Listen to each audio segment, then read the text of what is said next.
From the Northway Bank Online Newsroom, I'm Gare McKenzie. This local and regional news update is brought to you by Northway Bank.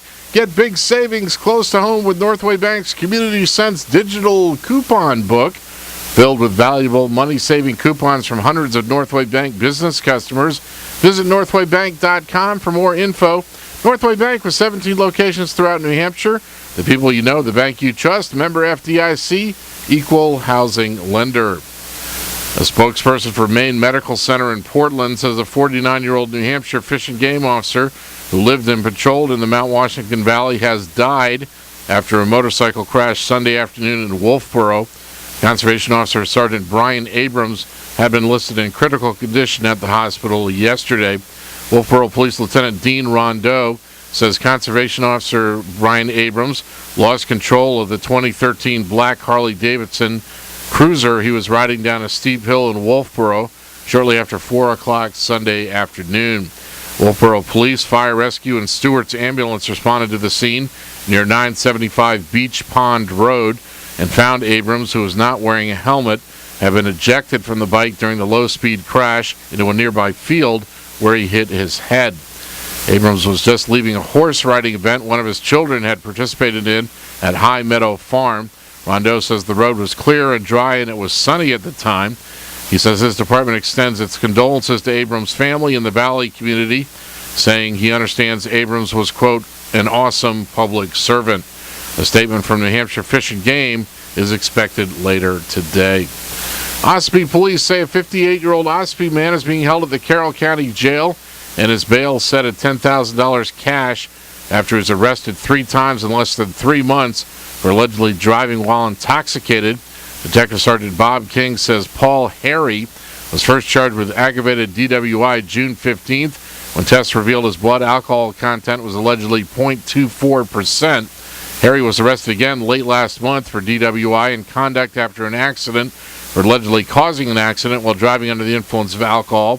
King says Harry was arrested at his home in Ospey shortly after the accident because he allegedly left the scene before police got there. King alleges Harry, driving a 2007 Chevy Silverado pickup, hit a 2004 Chevy Impala that was stopped in traffic on Route 16. The driver of the Impala, 52-year-old Stephen Costa of Barnstead, was not hurt. Harry refused to take an alcohol test after he was arrested. He was arrested again last Friday and charged with aggravated DWI, reckless conduct, and breach of bail after he allegedly caused another accident when he attempted to turn off Route 16 and failed to yield to oncoming traffic.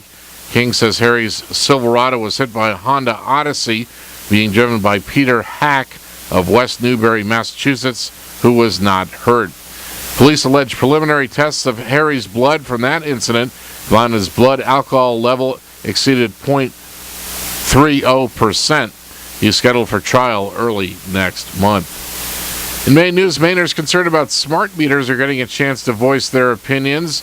Maine's Public Utilities Commission is holding a public hearing today on the campus of the University of Maine at Augusta. There are 2 afternoon sessions. Proponents say smart meters can alert utilities of outages and cut costs. Opponents have raised concerns about long-term health effects of being exposed to the radio frequency radiation emitted by the meters. Last year, the state Supreme Court sided with smart meter opponents, who argued regulators ignored their legal mandate to ensure the delivery of, quote, safe, reasonable, and adequate utility service. The commission launched an investigation into the meters. In sports, Pittsburgh All-Star pitcher Jeff Locke did not factor into the decision last night as his Bucks got a 4-3 walk-off win against the Marlins at Pittsburgh.